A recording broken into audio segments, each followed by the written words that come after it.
I stood proudly at my graduation party after earning my degree with honors despite working 3 jobs. The celebration turned bitter when my father publicly announced I didn't deserve my success my brilliant sister Jessica did. My mother added that Jessica had always been their golden child. In that humiliating moment, with guests awkwardly watching, I raised my glass with unexpected composure and said, "Great, then she can pay your bills too," not realizing my spontaneous words would permanently alter my family dynamic forever. Growing up, I always felt like a shadow in my own home.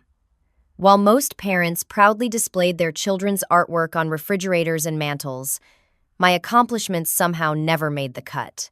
It wasn't that I didn't try. I can still remember staying up until midnight in 4th grade, perfecting my science project on solar energy, only to receive a distracted nod from my father when I showed him the blue ribbon I'd won at the fair. "That's nice, Alita," he'd said, eyes never leaving the newspaper.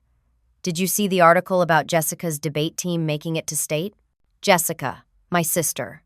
2 years younger but light years ahead in our parents' eyes.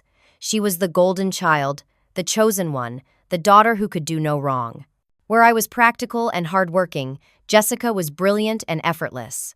Her room overflowed with trophies and certificates while mine held shelves of novels I'd retreat into when family dinners became unbearable celebrations of Jessica's latest achievements. By high school, I'd accepted my place in the family hierarchy. I stopped expecting praise or recognition. Instead, I focused on what I could control: my grades, my part-time job at the local bookstore, and my plans for escape via college.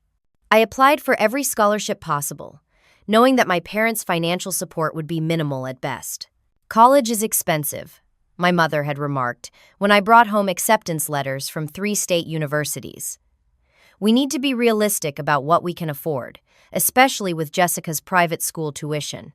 What my mother didn't know then was that I'd already secured enough scholarship money to cover half my tuition. The other half would come from student loans and the money I'd been saving since I was 15. I didn't expect their help anymore. But what began as a strategy for independence quickly evolved into something else entirely. During my sophomore year of college, my father lost his job at the engineering firm where he'd worked for 20 years. Their comfortable upper-middle-class lifestyle suddenly teetered on the brink of collapse. My mother called me in tears. "We might lose the house," she sobbed over the phone. "Your father is too proud to tell you himself." Despite our strained relationship, I couldn't bear the thought of my parents losing their home. So I picked up more hours at the campus bookstore, added a weekend waitressing job, and started tutoring students in literature and composition.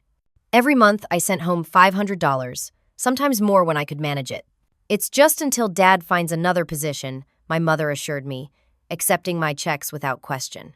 But 1 month stretched into 6, and 6 months became a year.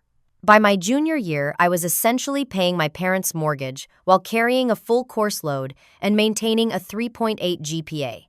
Meanwhile, Jessica continued attending her expensive private university, studying abroad in Paris for a semester, never once asked to contribute or cut back.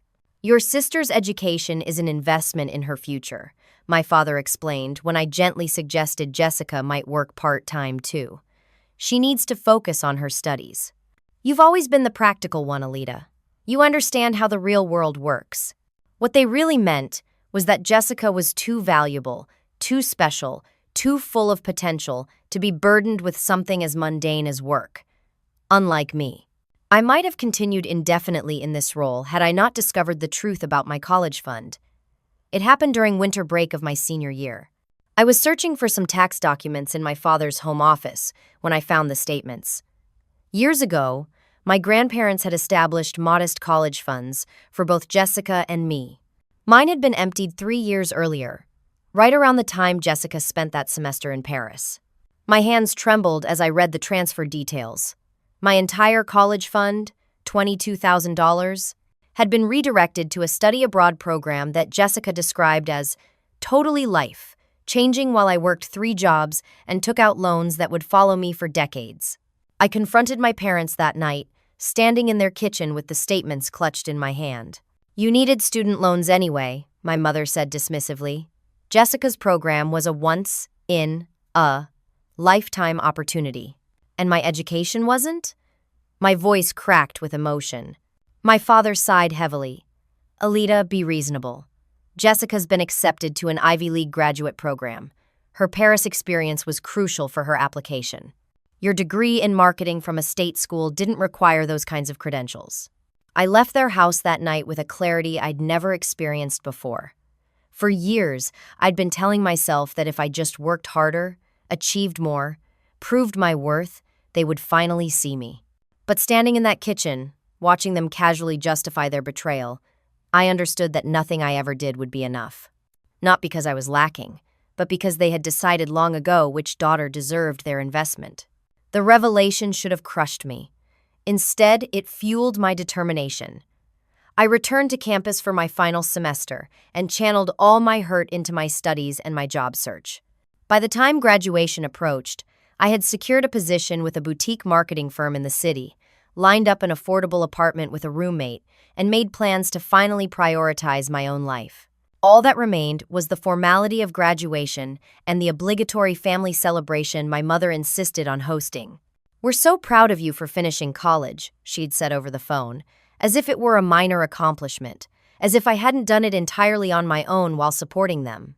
Little did I know that their true feelings would come spilling out during a toast that would change everything. The silence that followed my declaration was deafening.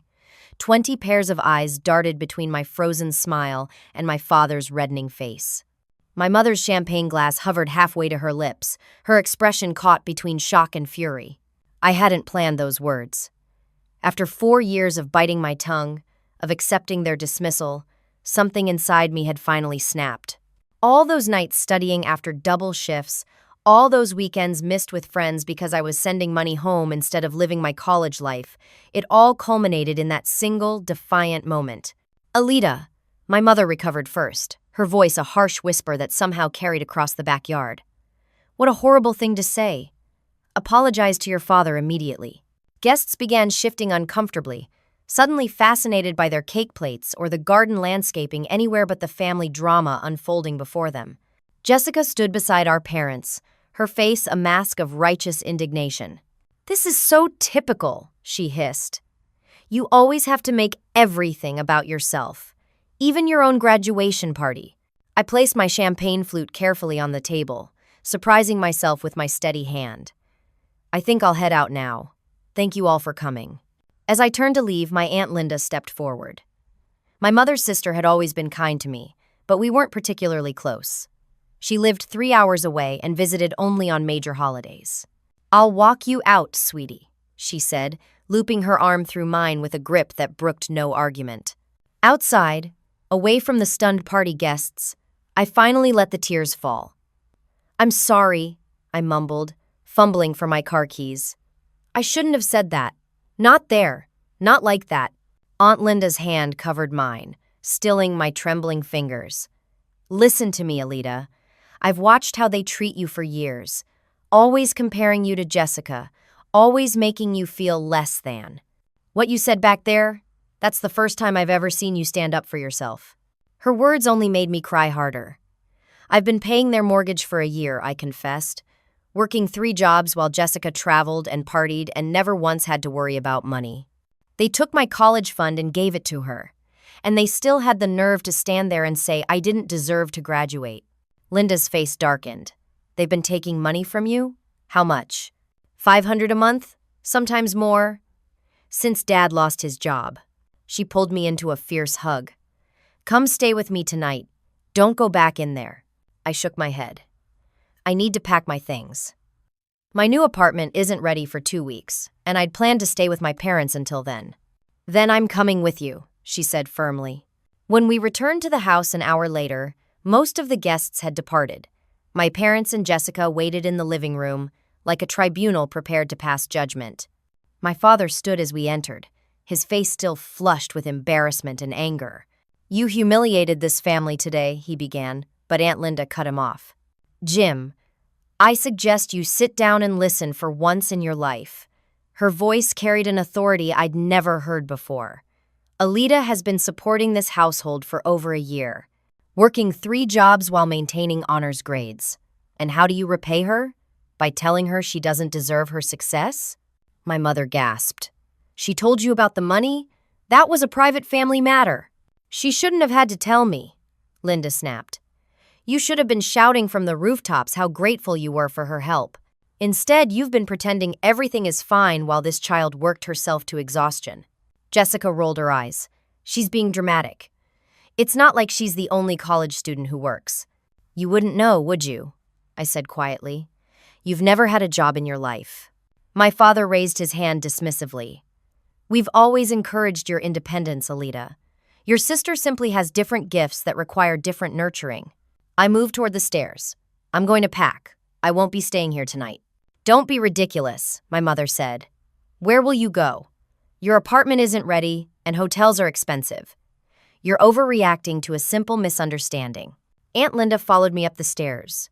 You can stay with me as long as you need. In fact, I insist. While I packed, Linda disappeared briefly. She returned as I was zipping my suitcase, a manila envelope in her hand. I want to show you something, she said, sitting beside me on the bed. From the envelope, she pulled a stack of papers. I've been keeping track of your contributions to your parents. I stared at the documents in confusion. Copies of checks, bank transfers, dates, and amounts all meticulously organized and totaled. How did you get these? Your mother mentioned once that you were helping out while your father was between jobs. I thought it was odd that they'd accept money from you when Jessica wasn't contributing, so I asked to see the amounts. Your mother showed me proudly, like it was completely normal to drain your working daughter's bank account. I've been keeping copies ever since. The total at the bottom of the page made my stomach drop. $42,000 over 14 months. That can't be right, I whispered. It is, Linda said grimly. And I have a friend who's an attorney. What your parents did with your college fund, taking money earmarked specifically for your education and using it for Jessica, that might actually be illegal, depending on how your grandparents set it up. I shook my head, overwhelmed. I don't want to sue my parents. Of course not, but you should know your rights. She squeezed my hand. And they should know there are consequences for treating you this way. As we descended the stairs with my bags, my parents and Jessica watched silently from the living room doorway. I paused at the front door, suddenly feeling I should say something, offer some explanation for my abrupt departure. I'll text you Taylor's address, I said instead, referring to my best friend. You can forward my mail there until my apartment is ready. My father stepped forward. Alita, let's talk about this reasonably. What you said at the party was uncalled for, but we can move past it. You're upset. We understand. No, Dad, you don't understand. And after 22 years, I don't think you ever will. As Aunt Linda drove me away from my childhood home, I felt a strange mixture of grief and relief. Something fundamental had shifted in my universe. For the first time in my life, someone had witnessed the truth of my family dynamic and validated what I'd always suspected. It wasn't fair, and it wasn't my fault. I spent that night on Linda's couch, sleeping more soundly than I had in years. The first week away from my parents' house passed in a blur of conflicting emotions. By day, I focused on preparing for my new job and apartment. By night, I alternated between crying jags and bursts of liberating anger.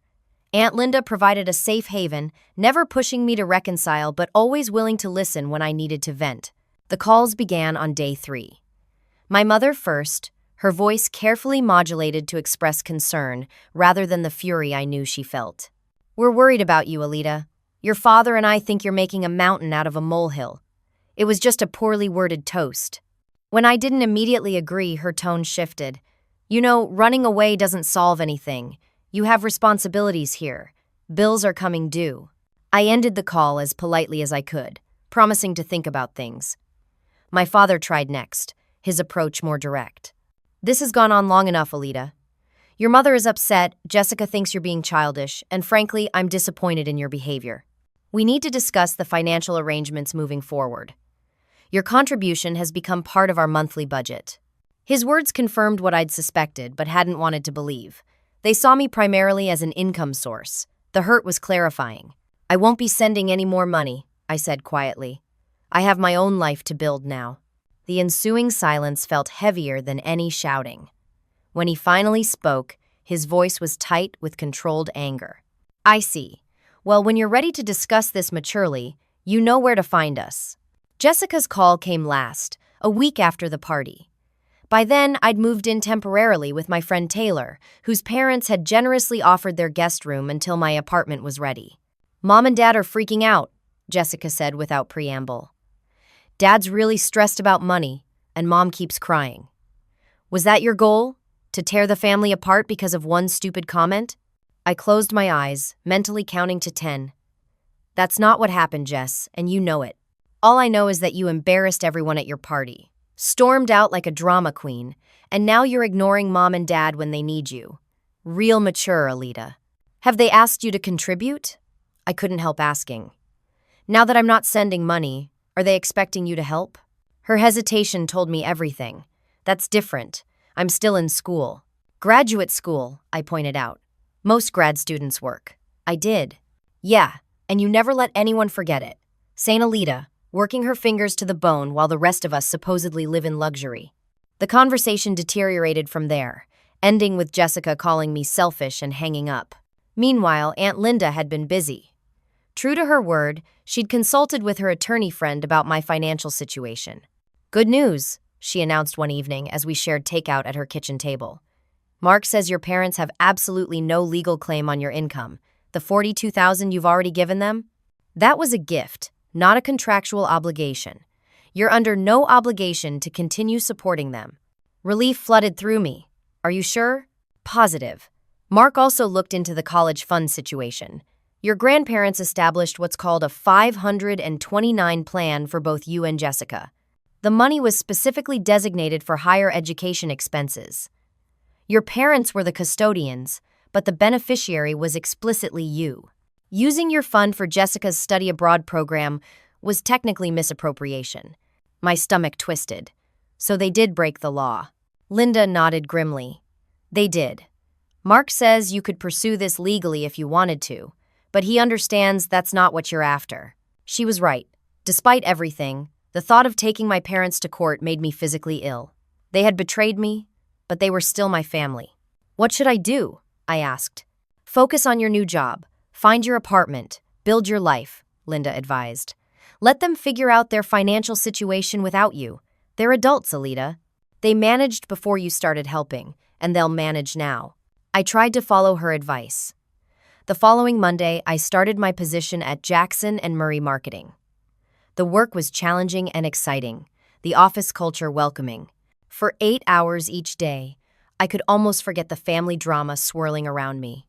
But reality always returned with my phone notifications. 2 weeks after the graduation party incident, I received a text from my mother that made my blood run cold.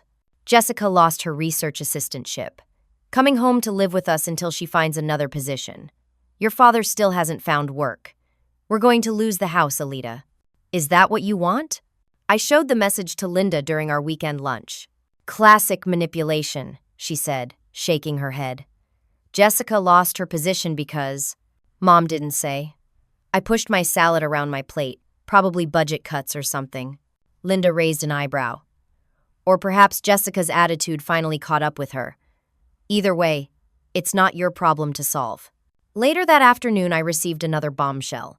A certified letter arrived at Taylor's house, addressed to me. Inside was a formal notice from an attorney representing my parents, demanding that I resume financial support as part of an oral family contract and threatening legal action if I failed to comply within 10 days.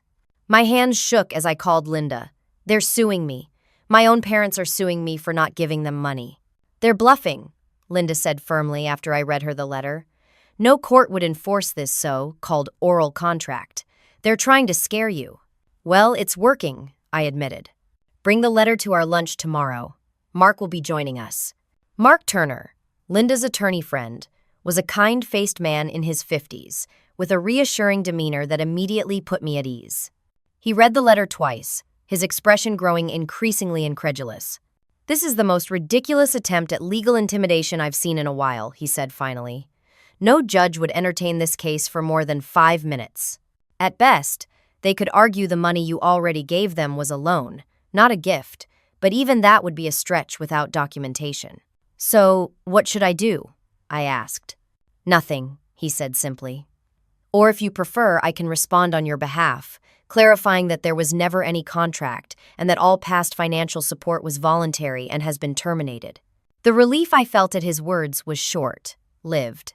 That evening, I received a call from my grandmother, my father's mother, her voice tight with worry. "Alita, what's this I hear about you abandoning your parents after everything they've done for you? Your father tells me they spent their life savings putting you through college, and now you refuse to help them in their time of need." The lie was so blatant, so completely opposite to reality, that for a moment I couldn't speak. When I found my voice, it shook with suppressed rage. "Grandma, that's not true. I worked 3 jobs to put myself through college. Mom and Dad took my college fund, the money you and Grandpa set aside for me, and gave it to Jessica for her study abroad program. And for the past 14 months, I've been paying their mortgage because Dad lost his job." Silence followed my outburst. "Then, I don't know what to believe. Your father wouldn't lie to me." "I have bank statements," I said quietly. "And witnesses. Aunt Linda has been keeping records." "Linda always was a troublemaker," my grandmother said dismissively. "I'll be praying for this family situation to heal." After we hung up, I sat on Taylor's guest bed and cried until I had no tears left. The depth of my parents' deception stunned me. They weren't just trying to pressure me into resuming financial support, they were actively smearing my reputation within the extended family. The final blow came 2 days later. My cousin Brianna forwarded me a group email my mother had sent to the entire extended family. It detailed how I had turned my back on the family that sacrificed everything for my education and was now punishing them financially because of a minor misunderstanding at my graduation party. I forwarded the email to Mark, who called me immediately. "This crosses a line," he said gravely. "It's one thing to try to intimidate you privately, but publicly defaming you to your family? That's actionable." "What do you mean?" "I mean, we can send a cease and desist letter demanding they stop spreading false statements about you or face a defamation lawsuit." The thought of escalating the conflict made my stomach churn. "Can we try something less nuclear first?" Mark considered this. "Let's invite them to a mediation session. Neutral territory, with me present as your advocate. We'll lay out the facts, including the financial records Linda has compiled. Give them one chance to acknowledge the truth and stop the smear campaign." It seemed like a reasonable approach, until my parents' response arrived the next day. "We have no interest in mediation with our own daughter," my father wrote.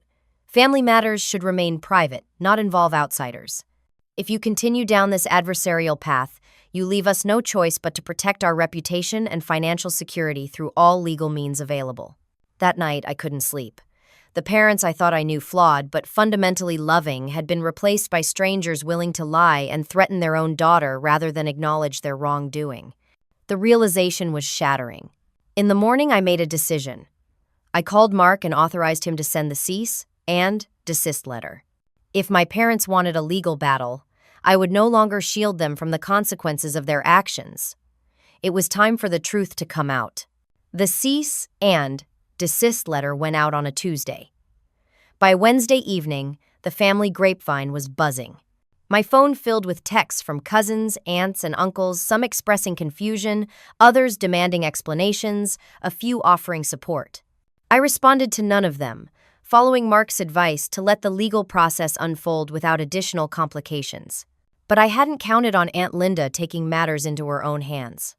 Apparently fed up with the whisper campaign against me, she decided to host an impromptu family gathering at her home, ostensibly to celebrate my grandmother's 75th birthday. "It's the perfect opportunity," she explained when I protested. "Everyone will be there, including your parents. The truth needs to come out, Alita, and not just through legal channels. Your family deserves to hear what really happened." "I can't face them," I admitted. "Not all at once." "You don't have to say a word," Linda promised. "I'll handle everything. Just be there." Against my better judgment, I agreed. The gathering was scheduled for Saturday afternoon, giving me 3 days to prepare myself emotionally. I threw myself into work, grateful for the distraction of client meetings and marketing campaigns. My boss had already noticed my dedication, commenting that I seemed hungry to prove myself. If only she knew the full story. Saturday arrived too quickly. I dressed carefully in a simple blue dress, professional but not showy, and drove to Linda's house with my heart hammering in my chest. Cars already lined the street when I arrived, indicating most of the family had beaten me there. Linda met me at the door, squeezing my hand reassuringly. "Ready?" I nodded, not trusting my voice. We entered the living room together, where about 20 family members were chatting in small groups. The conversation dimmed momentarily as heads turned toward me, then resumed with a slightly higher pitch. I spotted my parents immediately, standing stiffly by the fireplace. Jessica beside them, her expression unreadable. My grandmother sat in the place of honor, a decorated cake on the coffee table before her. For the next hour, I circulated awkwardly, accepting stilted birthday wishes and making small talk about my new job. My parents and I carefully orbited around each other, never coming close enough for direct conversation. The tension in the room was palpable, a living thing pressing against my chest, making it difficult to breathe. After the cake was served, Linda clinked her glass for attention. "Before we continue celebrating, there's something I need to address." My stomach dropped. This was it. Recently, there have been some concerning communications circulating in our family about Alita, claims that she's abandoned her parents financially after they supported her through college. These statements are not just hurtful, they're demonstrably false. The room fell completely silent. My mother stepped forward, her face flushed. "Linda, this is hardly the appropriate time or place." "On the contrary, Marie, this is exactly the right time and place," Linda interrupted. "When you send emails to the entire family making false accusations against your daughter, you make it everyone's business." She moved to a side table and picked up a large envelope. "I have here bank statements and financial records documenting that Alita has been supporting her parents for the past 14 months, sending home $500 or more each month while working 3 jobs and maintaining honors grades." Murmurs rippled through the room. My father's face had gone pale. "I also have documentation," Linda continued relentlessly, "showing that Jim and Marie redirected Alita's college fund the money Mom and Dad set aside, specifically for her education to pay for Jessica's semester abroad in Paris. Alita discovered this only recently, after taking out substantial student loans to cover tuition that should have been paid from her fund." My grandmother turned to my father, her expression shocked. "James, is this true? You used Alita's college money for Jessica's Paris trip?" My father cleared his throat. "Mother, this is a complex family matter that's being grossly oversimplified." "Answer the question, Jim," my Uncle Steve demanded. "Did you take Alita's college fund and give it to Jessica?" The silence stretched painfully. Finally, my mother spoke, her voice tight. "We made decisions based on what was best for both girls' futures. Jessica's program was more prestigious." "So that's a yes," Steve interrupted flatly. Linda held up her hand. "There's more." At Alita's graduation party, after she'd worked for years to support herself and her parents, Jim stood up and announced that she didn't deserve her success that Jessica did. Marie added that Jessica had always been their golden child. This happened in front of all their friends and neighbors. Gasps filled the room. Several relatives looked at me with undisguised sympathy, which somehow felt worse than the earlier suspicion. "That's taken completely out of context," my father protested. "I was making a joke about Jessica's academic accomplishments compared to Alita's more practical approach." "We have recordings," Linda said quietly. The blood drained from my parents' faces. Linda nodded to my cousin Patrick, who pulled out his phone and pressed play. My father's voice filled the room, slightly tinny but unmistakable. "While we're proud of Alita for finally finishing her degree, I have to be honest, she didn't really deserve this success. Her sister Jessica did. Jessica has always been the true academic in the family." Then my mother's voice. "Jessica is and always has been our golden child. Not like you, Alita." And finally my own voice, steady despite everything. "Great, then she can pay your bills too." The recording ended. No one spoke. My grandmother had tears running down her wrinkled cheeks. Uncle Steve looked furious. Even Jessica seemed shaken, staring at our parents with something like horror in her eyes. "I think," my grandmother said finally, her voice quavering, "that we've all heard enough. James, Marie, I expected better from you." My father looked around the room, seeking allies and finding none. His shoulders slumped in defeat. "We never meant to hurt Alita. Things got financially difficult after I lost my job. We made some poor decisions. Poor decisions? I found my voice at last, surprising myself. You took my college fund. You accepted my money every month while telling me I wasn't good enough. You tried to sue me when I stopped paying your bills. And when that didn't work, you lied to our entire family about me. My voice broke. How could you do that? For the first time since the confrontation began, my mother looked genuinely ashamed. It wasn't supposed to be like this, she whispered. We just needed help, and you were always so capable, so independent. So you exploited that, Linda said flatly. You took advantage of Alita's independence rather than fostering the same quality in Jessica. Jessica flinched. Don't talk about me like I'm not here. I didn't know about any of this. She turned to our parents. Did you really take Alita's college fund for my Paris semester? My father couldn't meet her eyes. We thought it was for the best. Your program was more prestigious, and Alita had scholarships. Because I worked for them, I interjected. Because I knew from the beginning that I was on my own. Jessica looked stricken. I never would have accepted if I'd known. You told me the Paris money came from a university grant. The realization that Jessica had been kept in the dark too, that she wasn't complicit in their favoritism, but another pawn in their manipulations hit me like a physical blow. All these years, I'd resented my sister for her preferential treatment, never considering that she might be unaware of the full picture. I think, my grandmother said firmly, that Jim and Marie need to leave now and think very carefully about their actions. The rest of us will stay and properly celebrate my birthday, which includes celebrating Alita's graduation and new job. My parents didn't argue. They gathered their things in silence and left, the door closing behind them with a quiet finality. In their absence, the family gathering shifted. Relatives approached me one by one, offering congratulations on my graduation and apologies for believing my parents' lies. Jessica hovered awkwardly at the periphery until I finally approached her. You really didn't know? I asked. She shook her head, eyes bright with unshed tears. They always made it seem like everything was equal between us. Better than equal, they talked about how you had all these scholarships, how you were so independent and didn't need their help. She swallowed hard. I feel like such a fool. That makes two of us, I said softly. It wasn't forgiveness not yet, but it was a beginning. In the days following the family gathering, the foundation of my life seemed to shift continually under my feet. Old certainties crumbled, while new possibilities emerged from the ruins. The most surprising development was the tentative communication that opened between Jessica and me. Can we meet for coffee? Her text read the day after our grandmother's birthday celebration. Just us.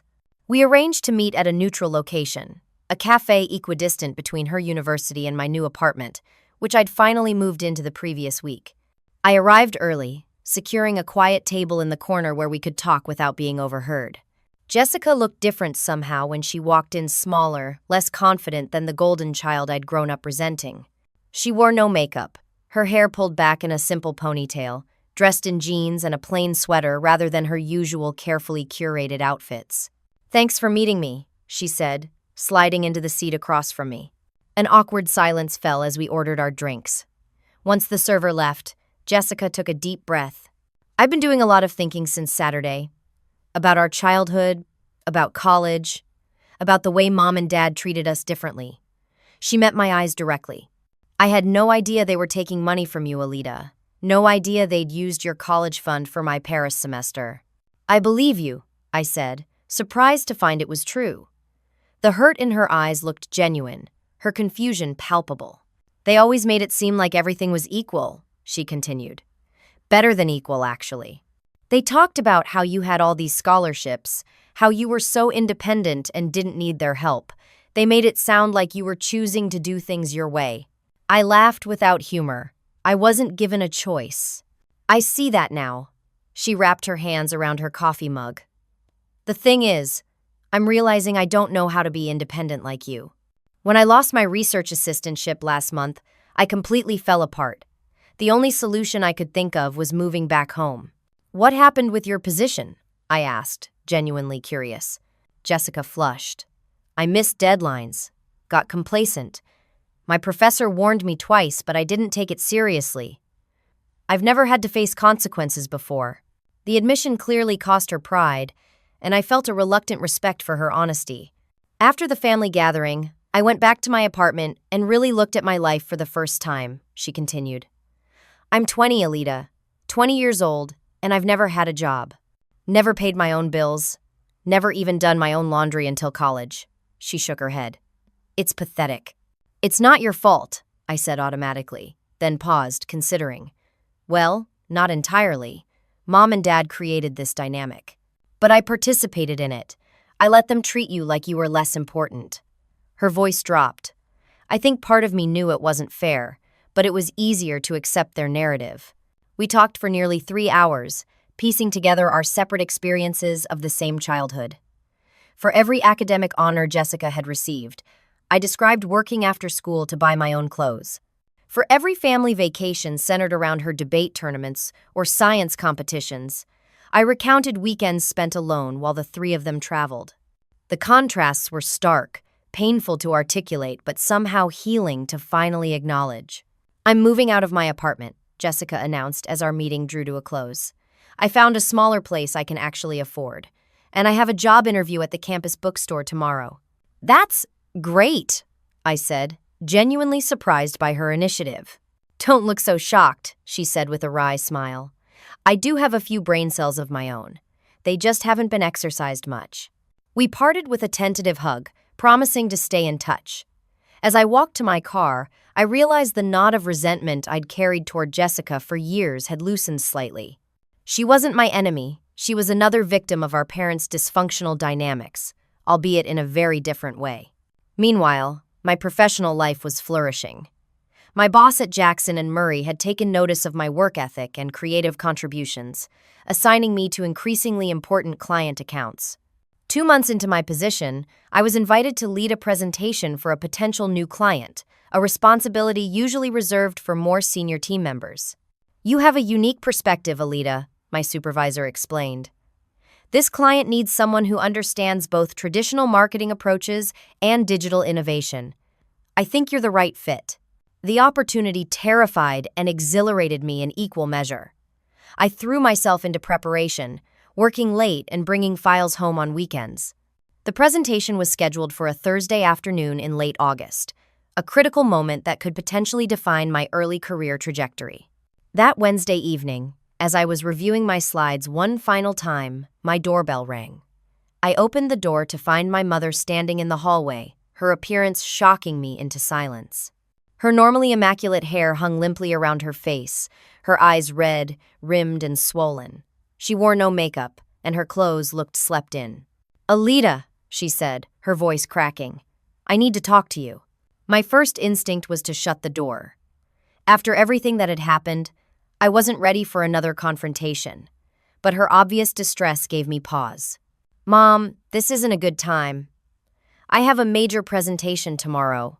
"Please," she interrupted, a note of desperation in her voice I'd never heard before. "Just 5 minutes, then I'll go." Against my better judgment, I stepped back to let her in. She entered hesitantly, looking around my modest but neatly furnished apartment with something like surprise. "You've made a nice home here," she said softly. "What do you want, Mom?" I remained standing, arms crossed defensively. She sank onto my couch, suddenly looking every one of her 52 years. "Everything's falling apart, Alita. The bank is foreclosing on the house. Your father's unemployment benefits are running out. Jessica moved out last week, said she needed to learn independence." She looked up at me with naked anguish. "We're completely alone, and I don't know what to do." A complex mixture of emotions washed through me: pity, vindication, lingering anger. "I'm sorry things are difficult," I said carefully, "but I can't fix this for you." "I'm not asking you to fix it," she said, though her tone suggested otherwise. "I just thought, maybe you could talk to Jessica. She listens to you now." The irony was so profound I almost laughed. "Mom, for 22 years, you and Dad treated Jessica like the center of the universe, and me like an afterthought. Now you want me to convince her to come home and continue that dynamic?" My mother flinched. "It wasn't like that.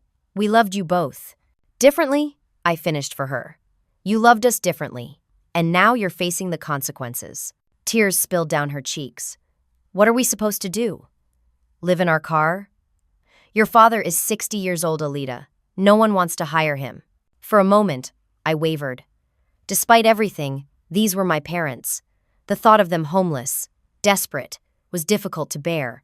But then I remembered Aunt Linda's words. They're adults, Alita. They managed before you started helping, and they'll manage now. You have options, I said firmly. You can sell the house before foreclosure and find an apartment. Dad can take a job below his previous position, there's no shame in that. You could get a job too, Mom. You have a teaching degree you've never used. She looked at me as if I'd suggested she fly to the moon. I haven't worked in 25 years. Neither had I when I got my first job at 16, I pointed out. You'll learn. How can you be so cold? She asked, her sadness shifting to indignation. After everything we did for you. That's exactly the problem, I interrupted, my patience finally snapping. You didn't do anything for me? I worked for everything I have while you poured all your resources into Jessica. And now that your financial situation is dire and Jessica is finding her own path, you come to me? I shook my head. No, Mom, I won't enable this anymore. I moved toward the door, signaling that our conversation was over. My mother rose slowly, her body language defeated. Your father was right about you, she said, a last desperate barb. You're hard, Alita, practical to the point of cruelty. The words stung, but I held firm. I learned to be hard because I had to. I learned to be practical because no one was going to save me. Those aren't flaws, Mom. They're survival skills. After she left, I tried to refocus on my presentation, but concentration proved impossible. I called Aunt Linda, needing her steadying presence. You did the right thing, she assured me after I recounted the visit. They need to solve their own problems. They're talking about being homeless, I said, the worry I'd tried to suppress finally surfacing. They won't be homeless, Linda said firmly. They'll have to downsize dramatically, yes. Your father will have to swallow his pride and take whatever work he can find. Your mother might actually have to contribute financially for the first time in decades. But they have resources and options they haven't tapped because they're still hoping for a bailout from you, from Jessica, from someone. What if they end up on the street? The childish fear in my voice embarrassed me. They won't, Linda repeated. And if things get truly desperate, I'll help them find resources. But right now, they need to face reality. Her confidence steadied me, and I managed to set aside my concerns long enough to finalize my presentation. The following day, despite my disturbed night, I delivered a pitch that earned enthusiastic feedback from both my team and the potential client. Outstanding work, Alita, my boss said afterward. I think we just landed Jackson Brothers because of you.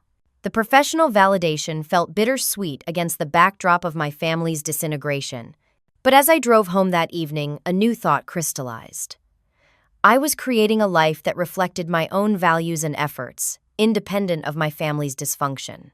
For the first time, I felt genuinely proud of myself, not because I'd proven anything to my parents, but because I was standing firmly on my own foundation. That foundation would be tested sooner than I expected. 2 days later, Jessica called, her voice tight with suppressed emotion. Did you know Mom showed up at my apartment yesterday? She asked without preamble, crying about how they're going to lose everything because we've both abandoned them. She came to my place too, I confirmed. What did you tell her? That I can barely pay my own rent right now, let alone help them with theirs. Jessica sighed heavily. She made me feel terrible, Alita, like I'm the worst daughter in the world. That's what they do, I said gently. They've spent years making me feel like I was never enough. Now they're trying the same tactics with you. The difference is, they're right about me, Jessica said quietly. I have been selfish and entitled. I never appreciated what I had or questioned why I had opportunities you didn't. Her self-awareness surprised me. You're making changes now, that's what matters. Yeah, well, apparently those changes make me ungrateful in Mom's eyes. She paused. They really might lose the house, Alita. Dad still hasn't found work. They've lived beyond their means for years, I reminded her. Even before Dad lost his job, they were struggling. That's why they took my college fund, why they accepted my money. I know. Jessica's voice strengthened with resolve. I told Mom they should sell the house and downsize. She acted like I'd suggested they move to a cardboard box. We both laughed, a shared moment of rueful understanding that felt new and surprisingly comfortable. As challenging as the situation was, It had created a bridge between Jessica and me that had never existed before, a tentative alliance of two daughters finding their way toward healthier relationships with both our parents and each other. 3 months after the graduation party that changed everything, I received an unexpected email from my father. The subject line read simply, "Family Counseling." "Dear Alita," it began formally, "your mother and I have been seeing a family therapist, Dr. Eleanor Matthews, for the past month. She has suggested that our sessions would be more productive if you and Jessica would join us. We understand if you're hesitant, but we're committed to addressing the family dynamics that have caused pain. Sessions are Tuesday evenings at 7. Please consider attending next week, Dad." I stared at the message for a long time, trying to process my feelings. This was the first communication from my father that didn't include justifications or demands. The acknowledgement that family dynamics had caused pain represented a shift, however small. I forwarded the email to Jessica with a simple question. "Thoughts?" Her response came within the hour. "I'm willing if you are. Together, not separately." After consulting with Aunt Linda and giving myself a few days to consider, I replied to my father, "Jessica and I will attend next Tuesday. We'll meet each other beforehand and arrive together." The week leading up to the session filled me with alternating dread and cautious hope. I threw myself into work as a distraction, earning praise from my supervisor for securing 2 new client accounts. My professional confidence was growing daily, a solid counterbalance to the uncertainties of my personal life. Jessica and I met for dinner before the appointment, both of us picking at our food nervously. "Have you seen them since Mom showed up at your apartment?" I asked. She shook her head. "Only talk by phone. Dad called to tell me they're selling the house, finally. Mom's got a substitute teaching position starting next month." "Really?" I couldn't hide my surprise. "Mom's actually working?" "Apparently, necessity is a powerful motivator." Jessica smiled wryly. "What about you? Have you talked to them?" "Not directly. Linda keeps me updated on the basics. They found a 2-bedroom apartment about 20 minutes from their current neighborhood. The house sale should cover their debts with a little left over." We arrived at Dr. Matthews' office together, presenting a united front that felt both strange and empowering. My parents were already seated in the waiting area, both looking noticeably different than when I'd last seen them. My father had lost weight, his clothes hanging loosely on his frame. My mother's hair had gone completely gray, the expensive highlights she'd maintained for decades now grown out. Dr. Matthews welcomed us warmly. She was a woman in her 50s with kind eyes and a no-nonsense demeanor that immediately put me at ease. After brief introductions, she explained the ground rules for our session. "This is a safe space for honest communication," she emphasized. "Everyone will have a chance to speak without interruption. We're here to listen, understand, and eventually heal, not to assign blame or defend past actions." She turned to my parents. "Jim and Marie have been working with me on recognizing patterns of favoritism and financial dependency in your family system. Today, I'd like to hear from Alita and Jessica about how these patterns have affected you." I went first, my voice initially shaky but growing steadier as I described my experiences. I spoke about the constant comparisons to Jessica, the expectation that I would be the practical one while she was the brilliant one. I detailed the financial burdens I'd shouldered and the discovery of my misappropriated college fund. My parents listened without interruption, though my mother wiped away tears several times. When I finished, Jessica spoke, describing her growing awareness of the preferential treatment she'd received and its consequences. "I never developed resilience or independence," she admitted. "Every obstacle was removed from my path. Every failure was cushioned. I thought that was normal, even deserved. Now I realize it was a disservice." Dr. Matthews nodded thoughtfully. "Thank you both for your honesty. Jim, Marie, would you like to respond?" My father cleared his throat. Hearing it laid out like this, it's painful to recognize what we've done. We never intended to create such different experiences for our daughters. "But you did," Dr. Matthews said gently. "Intentions aside, these were the outcomes of your parenting choices." "We thought we were doing what was best," my mother said defensively. "Jessica showed such academic promise from an early age. We felt it was our duty to nurture that." "And what about nurturing Alita's gifts?" Dr. Matthews asked. My mother looked uncomfortable. Alita was always so capable, so independent. We thought she didn't need the same support. That's not entirely true, Marie, Dr. Matthews pressed. In our previous sessions, you mentioned something else that influenced your relationship with Alita. Something about her appearance. The room fell silent. My mother's face flushed deeply. I don't think that's relevant, she muttered. I believe it is, Dr. Matthews said firmly. Transparency is essential for healing. My mother looked at her hands. When Alita was born, she looked. She reminded me of someone from Jim's past. I felt as though the air had been sucked from the room. What are you talking about? My father looked pained. Your mother is referring to an old girlfriend of mine, Carolyn. We dated seriously before I met your mother. Alita resembles her, my mother said, her voice barely audible. Same red hair, same expressions. From the day she was born, looking at her sometimes reminded me of that woman. The revelation struck me like a physical blow. You're saying you've been cold to me my entire life because I look like Dad's ex-girlfriend? Not cold, my mother protested. Just. It was difficult sometimes. I tried not to let it affect how I treated you. But it did, I said numbly. It absolutely did. Dr. Matthews intervened gently. Marie, this is an important admission. How do you think this unconscious association affected your relationship with Alita? My mother looked miserable. I suppose I might have been less demonstrative with her than with Jessica. Less naturally affectionate. Less loving, I corrected, years of hurt crystallizing into understanding. You withheld love because of something completely beyond my control. I didn't withhold love, my mother insisted. I just expressed it differently. By consistently favoring my sister and treating me like an afterthought, the injustice burned like acid. Dr. Matthews redirected the conversation skillfully, guiding us away from recriminations and toward understanding the patterns that had shaped our family. By the end of the session, we'd established a framework for continued dialogue and scheduled another appointment for the following week. As we left the office, Jessica squeezed my hand. You okay? I shook my head. Not really. That was a lot to process. My father approached hesitantly.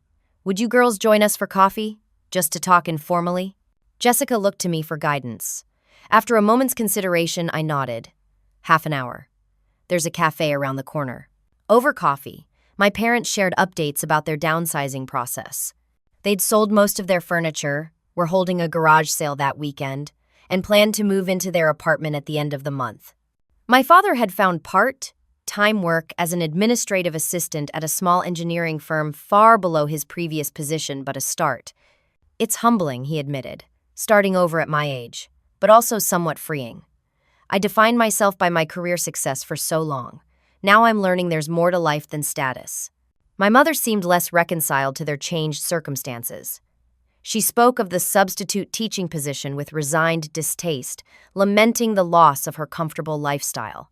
But when I started to bristle at her complaints, Jessica surprised me by speaking up. Mom, you've never had to support yourself, she pointed out. I'm just starting to learn how to do that, and it's hard but satisfying. Maybe you'll find teaching more rewarding than you expect. My mother looked startled by the gentle rebuke from the daughter who had always been her ally. Perhaps, she conceded. I suppose I have no choice but to try. As we prepared to leave, my father hesitated, then said, Alita, I want you to know I'm proud of what you've accomplished. Your promotion at work, your new apartment, you've built that all yourself. That takes real strength. His words, so long wished for but never expected, brought unexpected tears to my eyes. I couldn't yet bring myself to thank him, but I nodded acknowledgement before turning away. In the parking lot, Jessica and I debriefed. That was intense, she said. Are you really okay? I don't know, I admitted. Finding out Mom basically resented me from birth because of how I look. That's going to take time to process. It explains so much, though, Jessica said thoughtfully. All those times she criticized your hair or your clothes, all those comments about how we don't look like sisters. I nodded slowly. The thing is, I'm not sure knowing the reason makes it hurt any less. Over the following weeks, we continued the family therapy sessions. Progress was neither linear nor easy. Some appointments ended in tears or raised voices. Others brought moments of genuine connection. My father seemed sincerely committed to understanding his role in our family dysfunction, while my mother struggled more with accountability. Through it all, Jessica and I grew closer. Our shared experience of navigating this new family terrain, creating a bond that had never existed before. She called me regularly for advice on budgeting, job interviews, even cooking basics, all the practical life skills she'd never needed to develop. "I made dinner for a guy last night," she announced proudly during one of our weekly coffee meetups. Pasta with actual homemade sauce, not from a jar. He was impressed. "Look at you, adulting," I teased, genuinely pleased by her growing independence. "I have a good teacher," she said, nudging my shoulder affectionately. Meanwhile, my career continued to flourish. 3 months into my position, I received a performance review that exceeded all expectations, along with a modest raise and expanded responsibilities. My supervisor hinted at a potential team leadership role if I continued on my current trajectory. For the first time in my life, I felt like I was thriving on all fronts professionally, personally, even in my redefined family relationships. The hurt wasn't gone, not entirely. I doubted it ever would be. But it had transformed from an open wound into something more manageable, a scar that reminded me of my resilience rather than my pain. 6 months after the graduation party that had upended our family dynamic, I hosted a housewarming gathering for my new condo. After my promotion and raise, I'd decided to invest in a small but charming space of my own, trading my rental apartment for the first property I'd ever owned. The down payment came partly from savings and partly from an unexpected source. My parents had repaid a portion of my college fund from the proceeds of their house sale, a tangible acknowledgement of their financial obligation. My guest list included close friends, colleagues, Aunt Linda and her husband, and most surprisingly, my parents and Jessica. Our relationship remained a work in progress, with boundaries that hadn't existed before. We spoke weekly, usually by phone, and continued the family therapy sessions twice a month. The raw wounds were healing, though tender spots remained. My condo, a 1-bedroom unit in a converted factory building, reflected my emerging personal style, practical but warm, with secondhand furniture I'd refinished myself and art from local artists. I'd painted the walls myself, hung curtains, assembled bookshelves. Each element represented a choice made solely for my own satisfaction, not to please or impress anyone else. The independence was intoxicating. As guests arrived bearing housewarming gifts and good wishes, I found myself watching my family with curious detachment. My parents looked different now, somehow smaller and more human. My father had lost the authoritative bearing that had once intimidated me, while my mother's new simplicity, gray hair cut into a practical bob, minimal makeup reflected their changed circumstances. Jessica arrived with her new boyfriend, a quiet graduate student studying environmental science. She'd blossomed in her independence, working part-time at the campus bookstore, while finishing her degree, managing her own finances for the first time. The entitlement that had once characterized her demeanor had given way to a more grounded confidence. Aunt Linda pulled me aside as I arranged appetizers in the kitchen. "Look at you," she said proudly. "Homeowner, team leader at work, hostess extraordinaire. You've come so far in 6 months." "Thanks to you," I said, squeezing her hand gratefully. "I couldn't have navigated any of this without your support." "You did the hard work," she countered. "I just gave a little guidance." As the evening progressed, I found myself unexpectedly enjoying the presence of my family.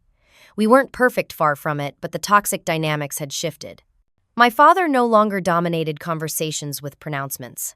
My mother made visible efforts to engage with me directly, asking thoughtful questions about my work and genuinely listening to my responses. Jessica and I shared inside jokes, our newfound sisterhood still surprising in its ease. After dinner, I gathered everyone in my small living room and raised a glass of champagne. "Thank you all for coming tonight to help me celebrate this milestone. This condo represents more than just a place to live. It's a symbol of independence and self-determination." I paused, gathering my thoughts. The past 6 months have been transformative.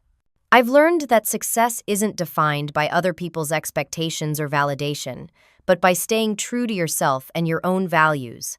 Murmurs of agreement rippled through the room. I continued. I've also learned that family relationships can evolve and heal, even after deep hurt. It takes honesty, accountability, and a willingness to establish healthy boundaries. I smiled at Aunt Linda.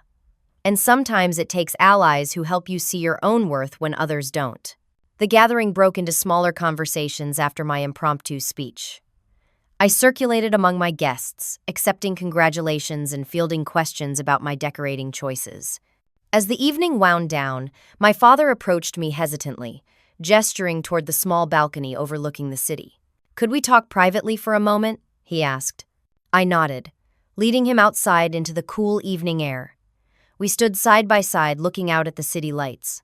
"I wanted to tell you something," he began, his voice uncharacteristically uncertain. "Something I should have said a long time ago." I waited, neither encouraging nor discouraging his words.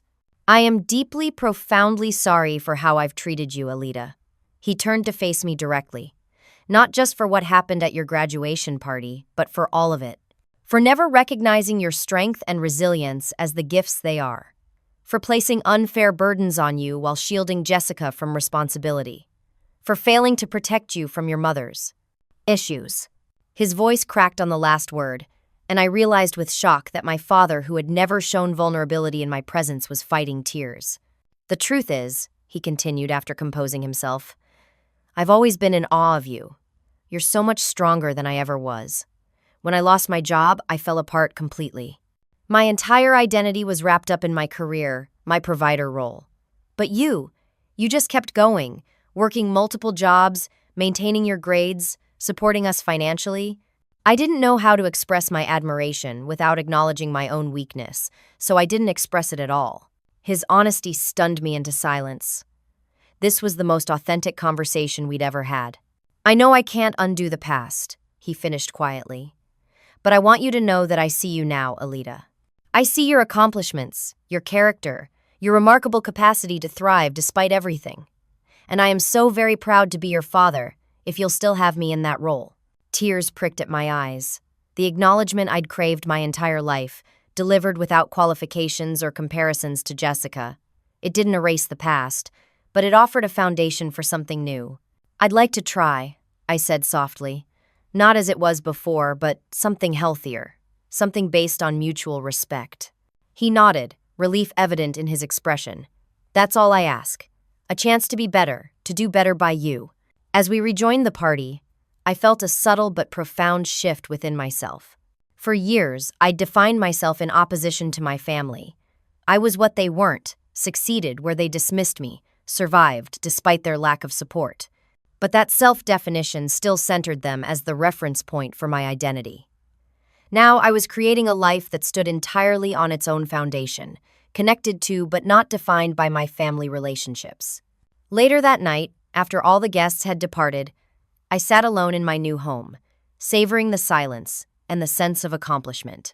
The journey hadn't been easy, and there would certainly be challenges ahead. My relationship with my mother remained the most tenuous, her awareness of her own bias toward me still evolving. Financial independence for my parents was an ongoing process, with setbacks and adjustments. Jessica's growth into self-sufficiency continued with occasional stumbles. But for the first time, I felt genuine hope for our family's future, not as the perfect unit my parents had pretended we were, but as flawed, authentic individuals capable of growth and genuine connection. And more importantly, I felt secure in my own worth, no longer dependent on their validation or approval. The true success wasn't the degree I'd earned or the promotion I'd received or even the home I'd purchased. It was the understanding that I was enough, exactly as I was. That setting boundaries wasn't selfish but necessary for healthy relationships. That sometimes the most loving thing you can do for yourself and for others is to stand firmly in your truth, even when that truth is uncomfortable. As I prepared for bed in my new bedroom, I caught sight of my reflection in the mirror, the red hair that had unconsciously triggered my mother's resentment, the determined expression that had carried me through years of working harder than anyone should have to. For the first time, I didn't see these features as liabilities or burdens. They were simply parts of me, neither good nor bad, just mine. "You did it, Alita," I whispered to my reflection. "You built this life, and it's just beginning." Have you ever had to set boundaries with family members who couldn't see your worth? How did you find the strength to stand up for yourself while maintaining relationships that matter? Please share your experiences in the comments below. And if this story resonated with you, don't forget to like, subscribe, and share with someone who might need to hear it. Thank you for listening. And remember, your worth isn't determined by others' ability to see it. It exists, unchanging and complete, within you.